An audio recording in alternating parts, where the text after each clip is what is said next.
Welcome back. We're at day 2, so we're going to go over chapters 5 through 8 here. So we're starting off with some probability. It says, you have a collection of masks, 5 of each. So 5 cloth, 5 N95s, and 5 disposable. So here you select one mask, and then you put it back, and then you do the same with the second mask. And we want the probability that both masks are cloth. So the first one, you have a probability of 5 out of 15. The second mask, you have that same exact probability. You have a 5 out of 15 as well. This is one of those cases where you will have a smaller probability. There's 2 ways to think about it. I didn't tell you that they're independent events, but as you look at the rule for and, right, the probability of get both a cloth and a cloth, you'll notice that you're multiplying here. And that's exactly what's happening. These events do happen to be independent of each other, so we're going to simply do 5 out of 15 times 5 out of 15.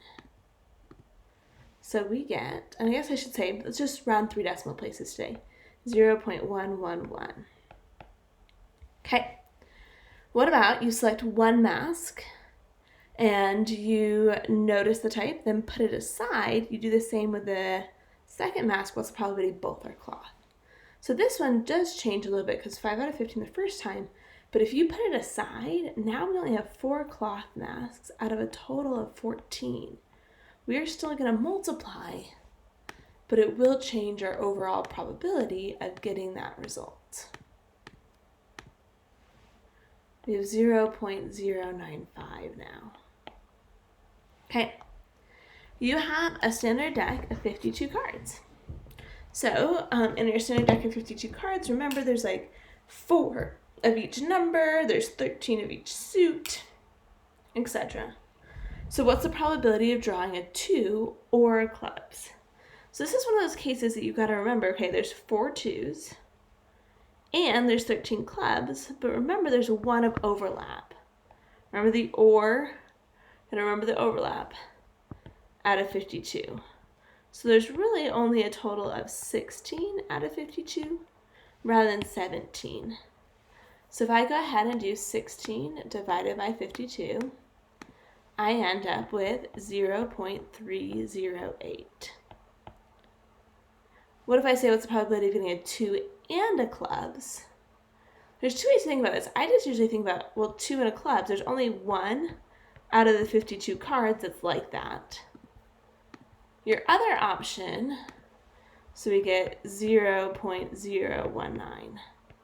Your other option is to say, okay, once again, this is an and statement. There's 4 out of 52 for the 2, and it's independent of it being a club, so 13 out of 52. But I know sometimes people got a little confused with the independence, so maybe I'd kind of stay clear of that because sometimes you're assuming things that were independent and they weren't necessarily. Okay. You get the same exact probability here. Okay, so let's talk about the difference between a combination and a permutation. Remember, a combination is when order matters. Versus a permutation, sorry, I mixed that up. Permutation, think about president, so order matters. And a combination, think about a committee, order does not matter. In both these cases, we're talking about you can't use replacement. We're looking at the total number of possibilities here. So there's 5 finalists in the Mr. Rock pageant. How many ways can the judges choose a winner and a first runner-up? So there's 5 of them, and they're choosing 2 places, right? Winner and first runner-up. The question is, does the order matter?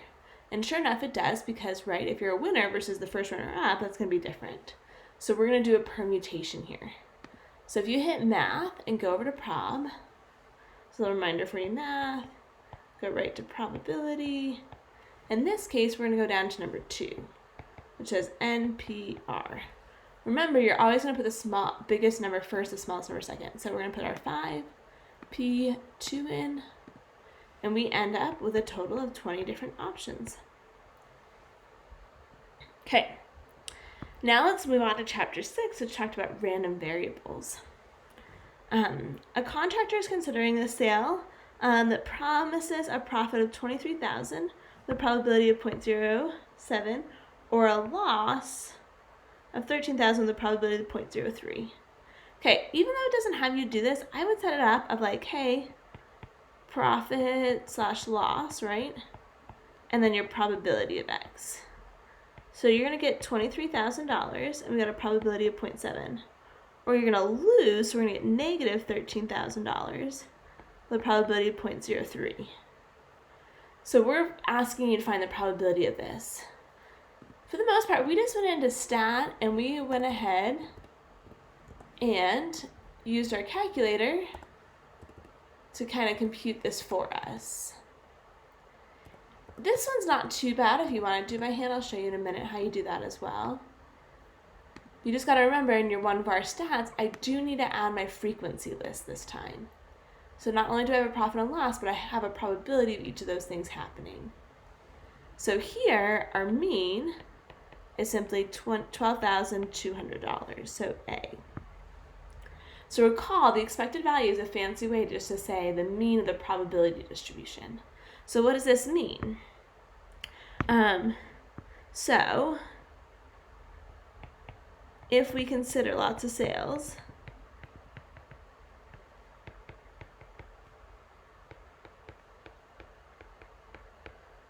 we'd expect a profit of $12,200. So remember, it's one of those things we're saying, okay, if we do this time and time again, this is where we'd expect to end up. Okay, the other way to do it, and this is kind of what your formula sheet has if you want. So it says the mean of a discrete random variable, and you would take that profit and times it by the probability, and you'd add all them together. However, I don't think that's how most people did it, so I'm not going to type that in my calculator for today. Okay, now I want you to try this next one. So go ahead and pause the video for a little bit and go ahead and see what you come up with. So as you can see, we are once again looking, and we have some, what is this, like the amount of seeds that germinated. So you got the numbers 33 through 40.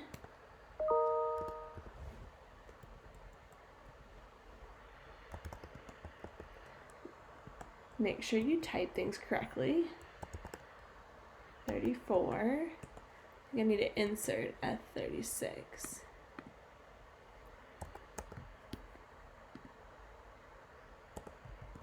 Okay, there you go. And then put your probabilities in L2.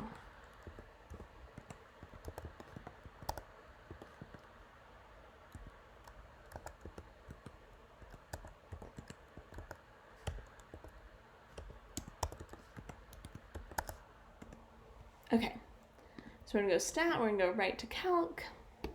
So this was L1, L2, and we are doing one var stats, but make sure you have a frequency of L2 in there. So list is L1, but your frequency is L2. So this case, we get 36.86. Remember, it does not have to be a whole number because we're saying, hey, if we were to plant lots and lots of rows of 40 seeds, we would expect that over time, like 36.86 of them would germinate. Okay, that's it for chapter 6. For chapter 7, we're now on to binomial experiments. So, criteria for a binomial experiment, remember we called it bins. So binary, meaning there's two outcomes. Independence, meaning, hey, one event is not influencing the other. You can also think about this as being less than 5% of the population. N is a number of trials. So like a fixed number. You'll put that up front, a fixed number of trials. And then here, also a fixed success rate.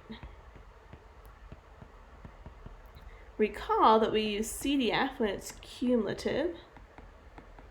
So we have like an inequality. And a PDF when it's precise / exact, right? So meaning it's going to be equal to that thing we're looking at. Okay. It says, according to the government data, the probability that an adult never visit a museum is 15%. In a random survey of 10 adults, what's the probability that 2 or fewer never visited a museum? Use the binomial probability formula, round to 3 significant digits. So here, that's nice because they already tell you it's binomial. But if we did want to check it, it'd be like, okay, you visited a museum or you haven't. So that makes it binary. We're saying one adult's not influencing another, so it's independent. Or you could also say 10 adults as less than 5% of the total adult population. We do have a fixed number of trials. There's 10 people we're looking at, and a fixed success rate of 15%. Okay, so in this case, we're looking for the probability that X is less than or equal to 2, right? 2 or fewer. So we're going to go second vars. We're going to go down to, so second vars, and we're going to go down to B, which is binom CDF. We're using the binom CDF here, right, because it's cumulative. We have an inequality. Remember, the CDF is always going to give you to the left. So the number of trials we have is 10. Our probability is 15%, so we're going to put 0.15 in. And then our X value we're looking at is 2, or to the left, so fewer. So here we get an answer of 0.820. So 0.820. Okay, let's do a few follow-ups. How would this change if we said more than 3? So remember, if you're looking for the probability that X is greater than 3, we could say, okay, well, if I take off 0, 1, 2 away from that, so 1 minus the probability that X is less than or equal to 2, I could find that probability. So we already found that. That was our 0.82. So we get 0.18. If I say exactly 2, that's going to change this time to be a binom, a binom PDF, right? Because it says exactly. So we're going to go down to A.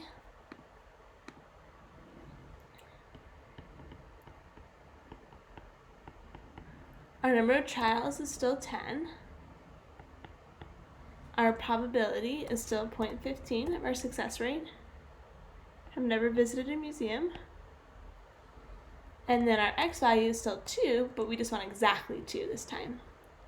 And you'll notice, hey, if you ever get confused, maybe try the CDF and PDF, and you'll see, like, hey, this is a smaller probability, so it must be doing just that one and not adding them all together. So 2, 7, 6. If I wanted to change this to be exactly 3, or exactly 5, I've never visited the museum, all I would do is change that 2 to a 5. So I'd still use binom PDF because it's exactly 5. I'd use 10, the 0.15. I'd change this to a 5. So 0.008. Okay. Oh. Give it a second. Let's see.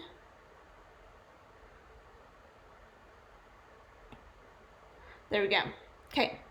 So now we're going to move on to chapter 8, which had your normal distribution. So this is kind of similar to your binomial, but now all of a sudden our data can be continuous. It doesn't have to be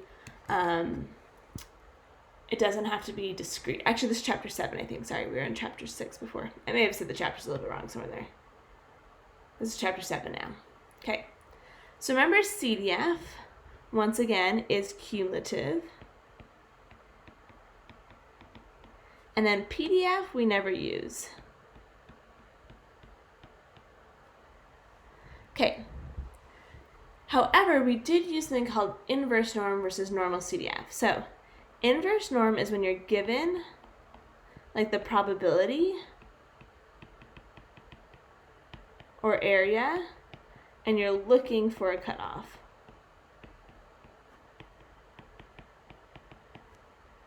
Versus normal CDF is when you're given like some cutoffs and you're looking for a probability.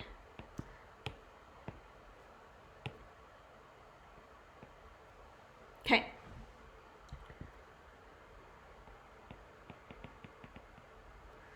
So it says, according to Harper's Magazine, the time spent by kids in front of a television set per year can be modeled by a normal distribution with a mean equal to 1,500 hours and a standard deviation equal to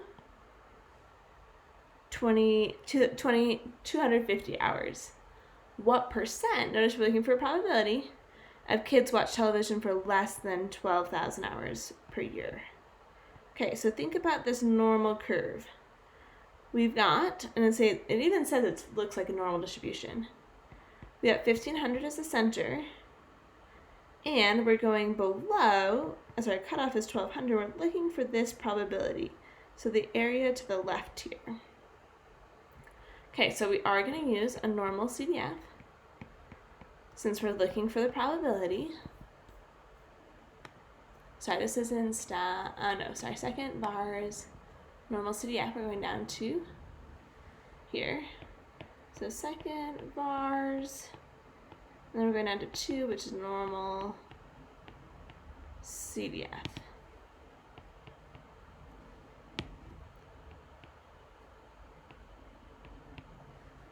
So your lower bound, we are going to leave it like negative infinity, so we type that on our calculator, like negative 10 to the 99 or some big negative number. Our upper bound is 1,200. Our mean, it tells us, is 1,500. And our standard deviation, it tells us, is 250.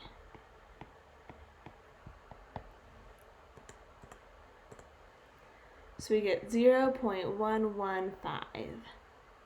Since it tells us to do it as a percent, I'm going to move that decimal to the right. We get 11.5%. Okay, so let's look at the next one. And they make a subtle transition here to chapter 8. Let's see if we can notice it in the problem about how we know we're doing things slightly differently. It says the average score for all golfers in a particular course has a mean of 66 and a standard deviation of 5. So this is your mu and your sigma, right? Because it says for all golfers, so for the population. But suppose 100 golfers played the course today. Notice here how they're giving you a sample size n. It says find the probability that the average score of the 100 golfers, we're looking just at this group. So we're looking at a sample. All of a sudden, no longer the whole entire population exceed 67. So as you think about this normal curve, here, how do we know it's normal? The fact that even though the underlying population may not be normal, the fact that we have 100 golfers, so we have more than 30 people in our sample, will tell us that it's normal, as well as that we've got just went out of my brain. Less than 500 golfers is probably less than 5% of the entire population of people who play that golf course. So they're independent of each other. Okay, your mean here is gonna stay the same. Let's bring up our formula sheet for a minute. Here we're really talking about the mean, a sampling distribution of the mean. So we got a sample. So our mean stays the same. When we talk about mu of x, and the sampling distribution, it just equals mu. So we get 66. But our standard deviation is equal to sigma divided by the square root of n. So we end up with 5 divided by the square root of 100. You can either leave it like that as you type in your calculator, or if you want to compute it beforehand, we get 0.5. So we're looking at who exceeds 67. So 67 is our cutoff, and we're shading to the right. So we're still going to use a normal CDF like we did in the problem before. So let's take a look at it. Second bars, go down to number 2. The difference this time is our lower bound is 67. Our upper bound is some big number. So I usually use like 10 to the 99. Your mu is 66. Your standard deviation is 0.5. And this is the one number that kind of changed. So you gotta be a little careful. So here we get 0.228. So we get A. Be careful though, they're gonna try to trick you. You'll notice if I don't adjust my standard deviation, I just use 5. Notice how they also give you that something pretty close for one of the answers. So a good indication you've done something wrong there. Okay, you try this next one. So if women's heights are normally distributed with a mean of 63.6, and our standard deviation is 2.6. If 90 women are randomly selected, so it gives us the sample size, find the probability that they're between 62.9 and 64. Okay, so this one, your mean, right, as a sampling distribution again, is just going to equal the mean of the population, but your standard deviation is going to change. You can either approximate that or just leave it as is. I'm going to leave it as is this time.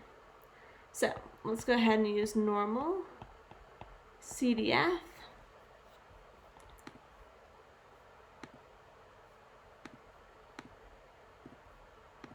In this case, we have both a lower and an upper bound. So we're going to use 62.9 as well as 64. Our mean is, 64. Our mean is still, is 63.6 now.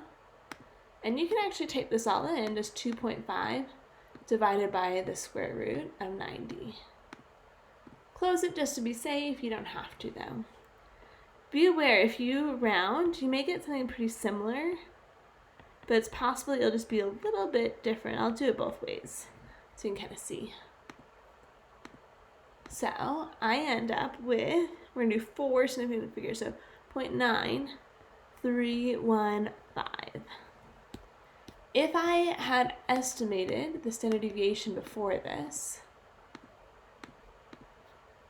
and I use the same exact function, and I just change this to 0.2635, let's say. Oh, crap. Let's try that again. Sorry about that. 0.2635.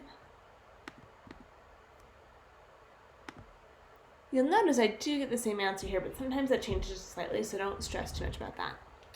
But if we interpret the probability, if 100 samples of size 90 were obtained from the population, we would expect about, think about timesing 100 by that probability, 93 the samples to have a mean between those two numbers.